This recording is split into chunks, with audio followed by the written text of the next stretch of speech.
Keska sup, internet. I figured it was time for a chilled out hangs. It's been a while. I have been a tremendously busy monkey lord, and just so many things have occurred at the same time. I've scarcely had the time to bleed, breathe, ingest enough caffeinated beverages. And so I thought it was time for just kind of a serious chat, like, you know, fundamentally really crucial and important things that affect our lives. Just another skill I've manifested.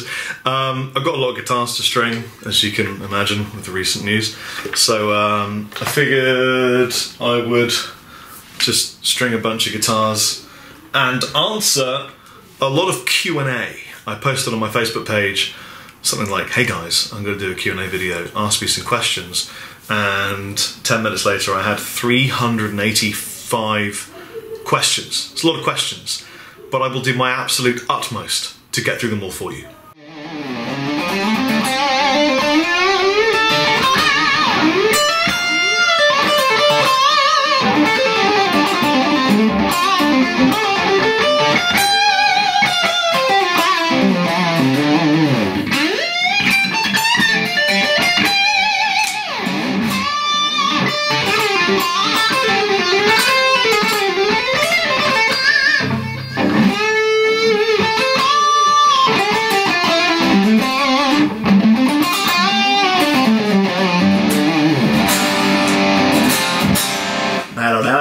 I did a review of some of the John Petrucci Music Man guitars recently, and Rabia made a comment that I thought was quite interesting.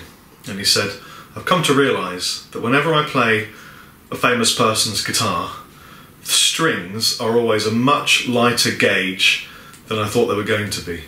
And it looks like most sort of Guitar Hero type shreddy people use 9s, but Rabia and I have been using 10 to 52s, 10 to 60s, sometimes 11 to 60s. We're beginning to wonder whether or not we're using sort of gauges that are a bit too thick. So I'm going to ram it right down. I'm going to make my own hybrid set and just use some light strings and just see if it makes me a better player. You never know. I might end up amazing just because I'm using lighter strings. It's just never going to happen.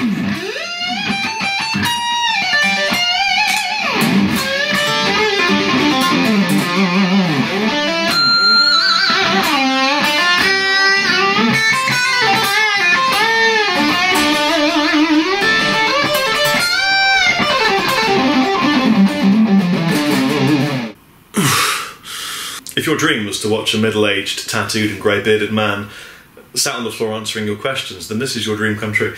So, Jacob Roland. If Roland isn't your real surname, then I applaud you for creating such a name. Where do you find yourself most at home? The stage, at Andertons, or at home?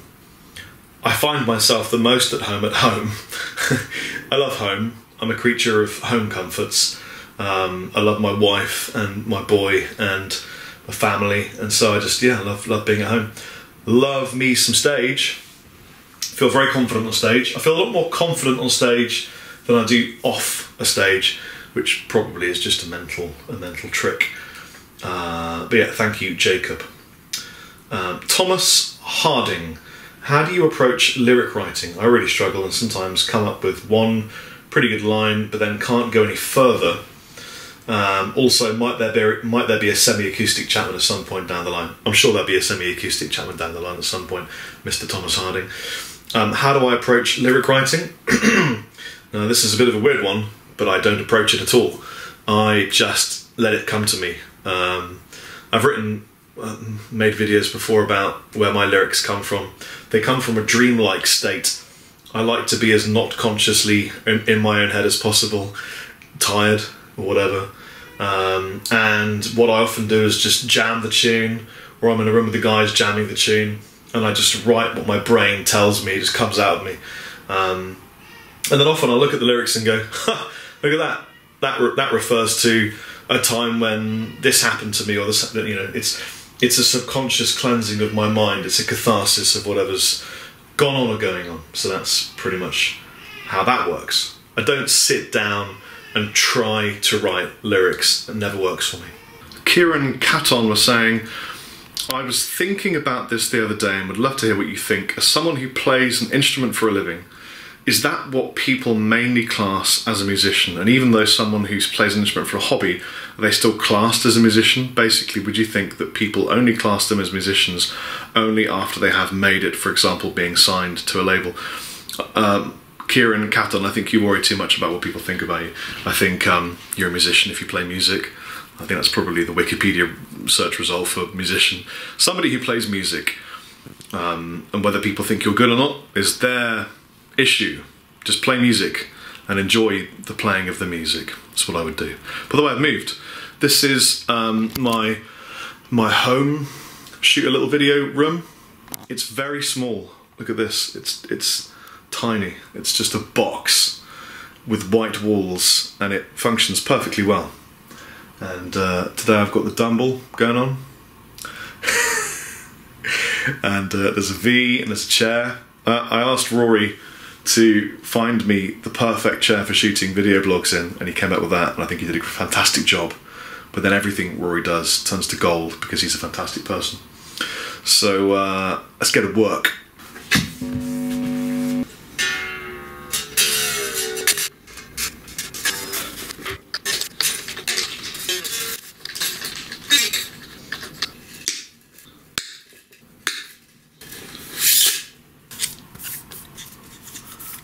Good question here from a guy called Tim Loeffler. If you could steal any one of your fellow friends' guitar playing abilities, who would it be? Personally, I'd steal Danish Pete because I love that cleaner jazz blues he tends to play a lot. Not a metal guy myself. Well, Tim, if I could steal, I'm going to change your question to if I could steal one guitar technique from any of my friends, any number of my friends, that'd be a better answer for you. So I would steal Captain Lee's vibrato. I would steal Rabia Nassad's note choice. I would steal Dave Hollingworth's legato. He has astounding legato, by the way.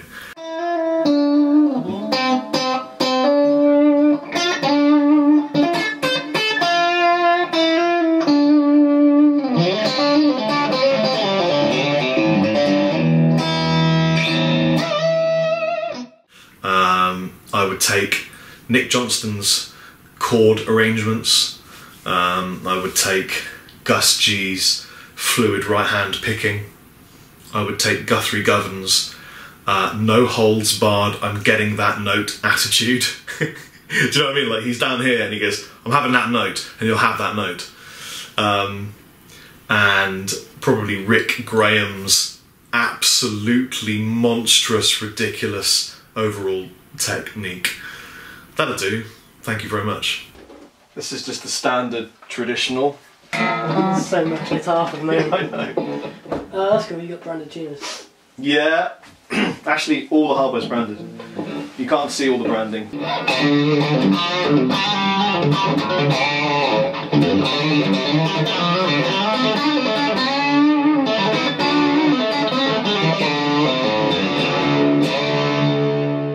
Jason Pouplet says, you helped me a while back at my lowest point in life, and recently I've lost my job and my mental health has taken a dive down. I wanted to know if you had any solid tips to try and motivate myself to focus on guitar and music. I sing a lot around the flat, and at open mics people literally tell me to come back, but honestly I know I'm shite and I want to start focusing. However, my mental state doesn't allow it. I suppose what I'm reading here is that the person who is giving you the hardest time is yourself, and you've literally said people tell you to come back after they hear you sing at an open mic, but you know you're shite. Well, there's a real big contradiction in terms there.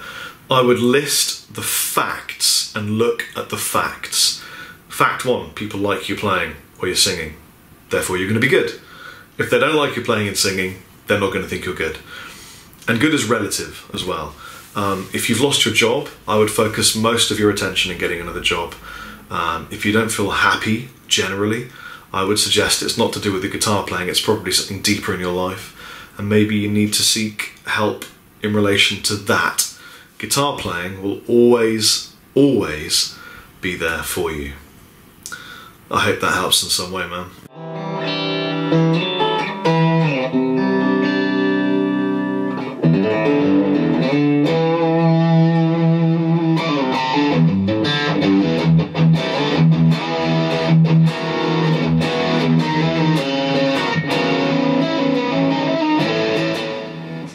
Yeah, man. Which is your favourite one you've played so far?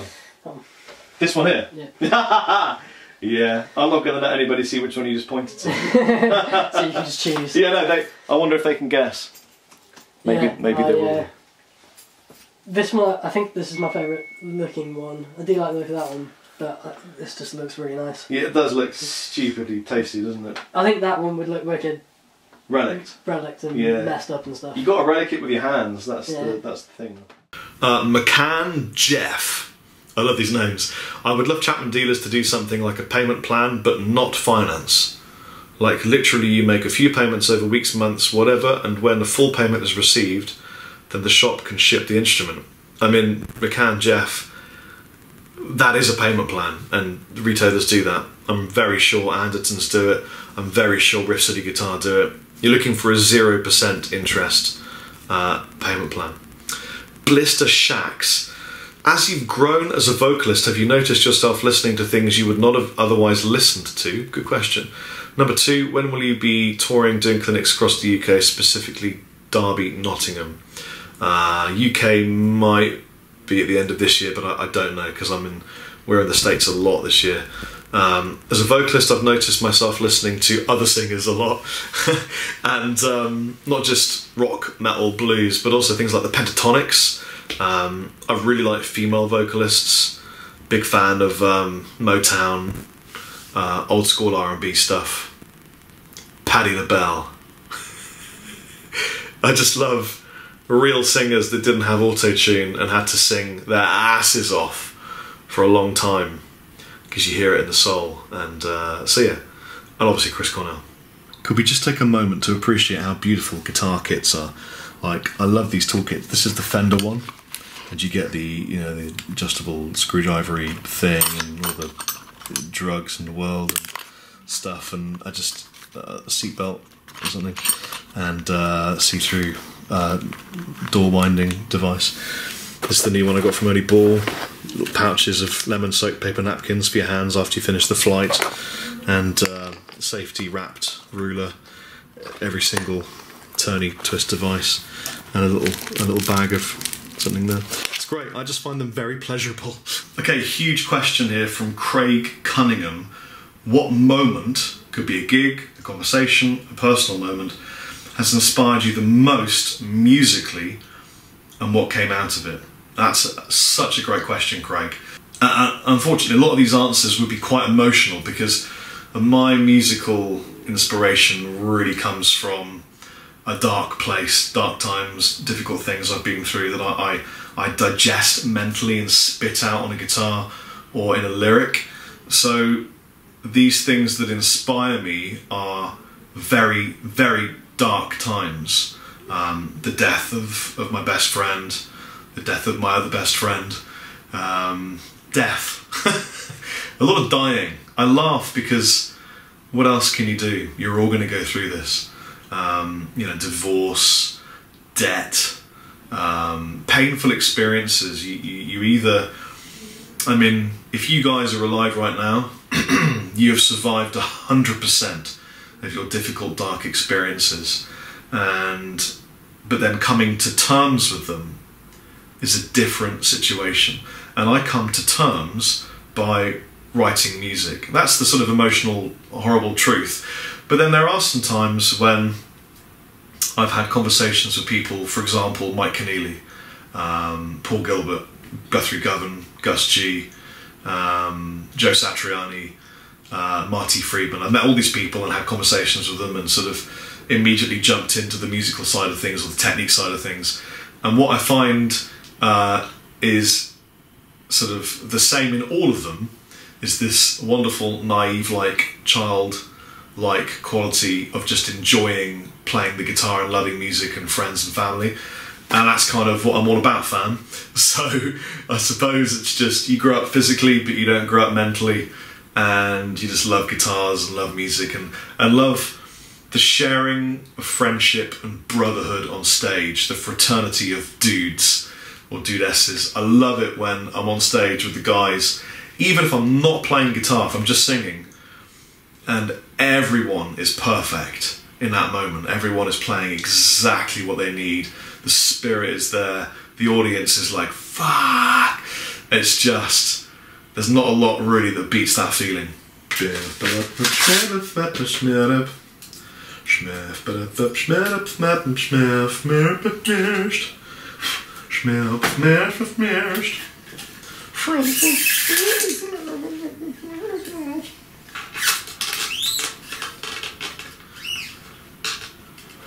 By the way, this is not a sponsored video. Okay, one string on. Let's do another question. If you had, this is Lewis Levy. If you had to choose, and you have to choose, or your Monkey Lord reign will be diminished, would you choose Fender or Gibson, and what model?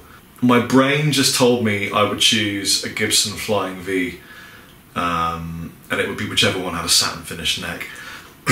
But that's an incredibly difficult question.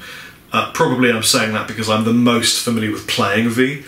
Otherwise it would almost undoubtedly be a Telecaster, a butterscotch, blackguard, filthy 52.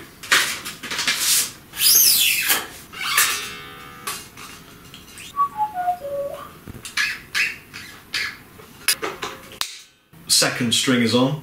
80 short. Time and calendar management. How do you do it? Especially with a young'un.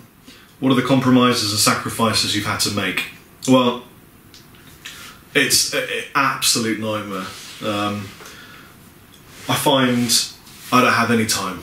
I'm constantly preparing to tour or on tour or doing a thing or shooting a video or away. I managed to stay with Theo at home for the first 12 weeks of his life, and then I had to go away for a week to Indonesia to oversee a factory, and I'm off to Germany for 2 weeks, and I come back, and then I'm off to the west coast of America for a solo tour, and then I'm back, and then Dorje going to west coast of America. And what I do is this. I have a giant calendar, like that, one-page thing my wife got me. I whack it on the wall, and then at a glance I can see my entire life.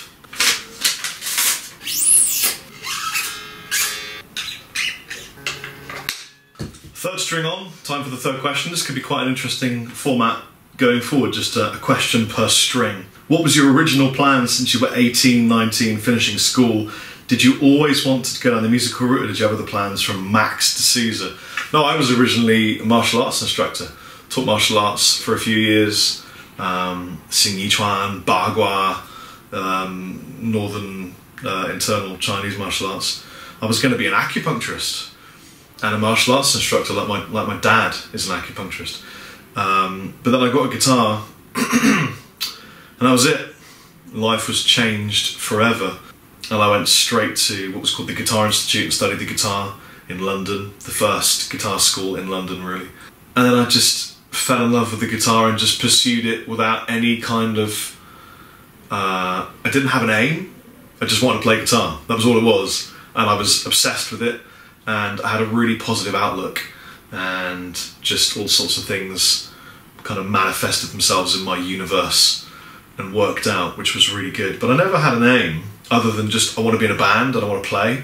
That was it. So what I'm doing is I'm putting 10 to 52 EA and D, and I'm putting 9 to 42 for the G, B and E, just to see how it works. Because also I spoke to Yngve years ago, and he said, you know, it doesn't really matter what gauge the treble strings are, it just has to be quite thick for the bass strings. So I kind of think maybe there's something in it. Let's find out. Could be an interesting vibe to have really flappy treble strings that you could bend around like Johnny Highland.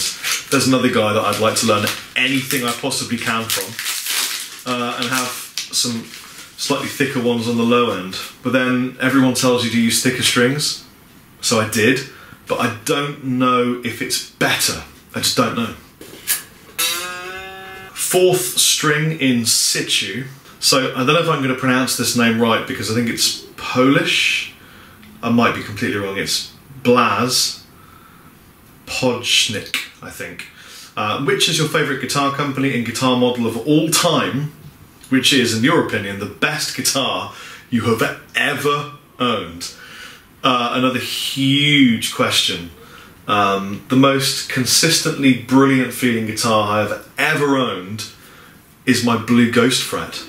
That's a fact. Whenever you pick it up, it's just a great guitar. Doesn't matter what time or the weather's like, if it's really humid, if it's really dry. I can pick it up, I can tour it, I can play it, it's just consistently brilliant. Shortly behind that, probably the custom Wednesday Mark II, my custom 24. Behind that, it's probably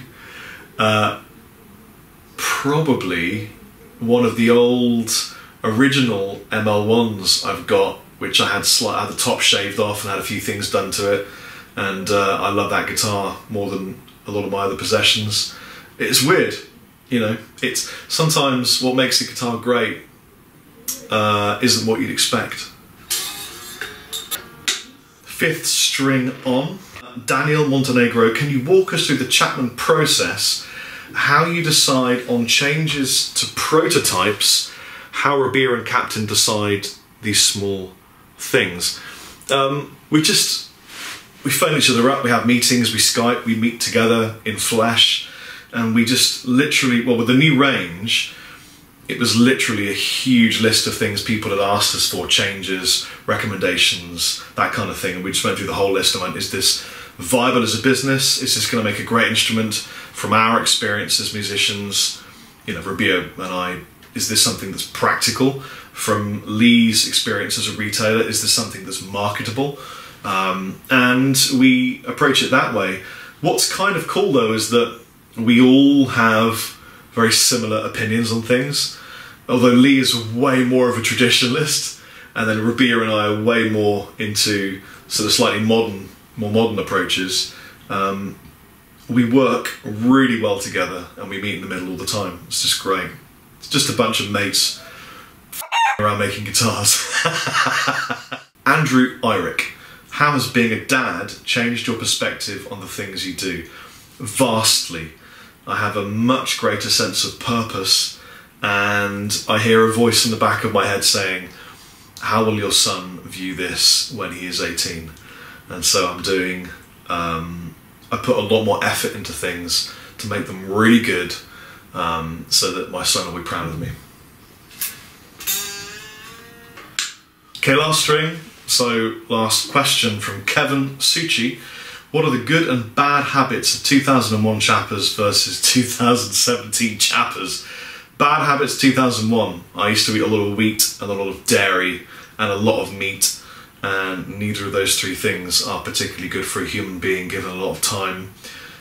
Definitely in my case, anyway, I have a wheat intolerance and a dairy intolerance, and so I stopped eating wheat and dairy, which is why if you look at my face back in 2001 going through, I'm really red all the time, and it's really calmed down because I stopped eating wheat.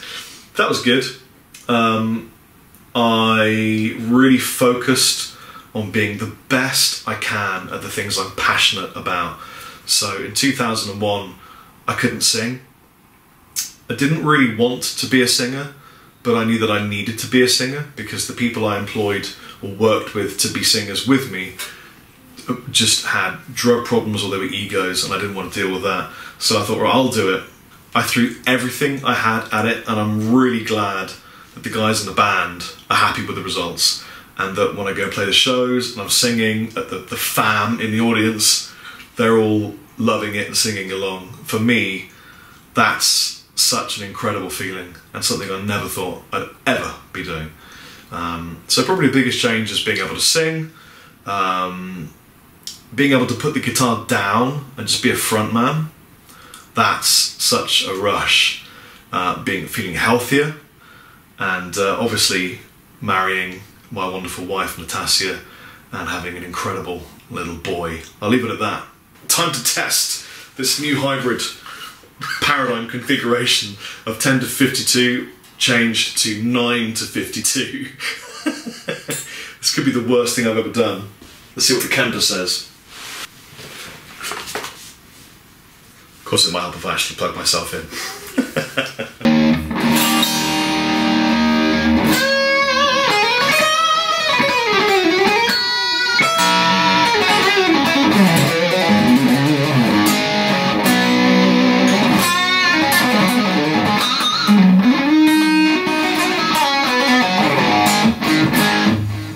Interesting.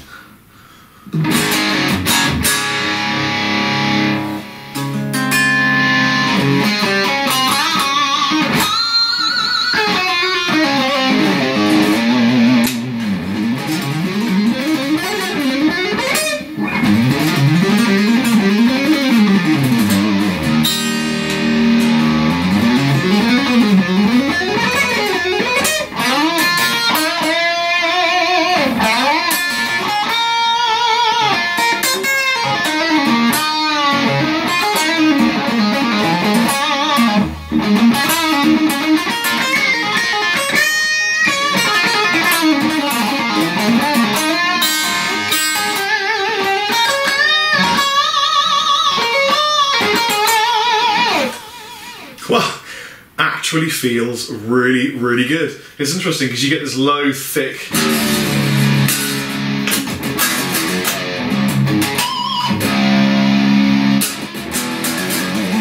You get the tension on the low notes that you need, but then when you come up to wail, it's just really, really easy. I actually really enjoy it. Could be an interesting thing. Who knows?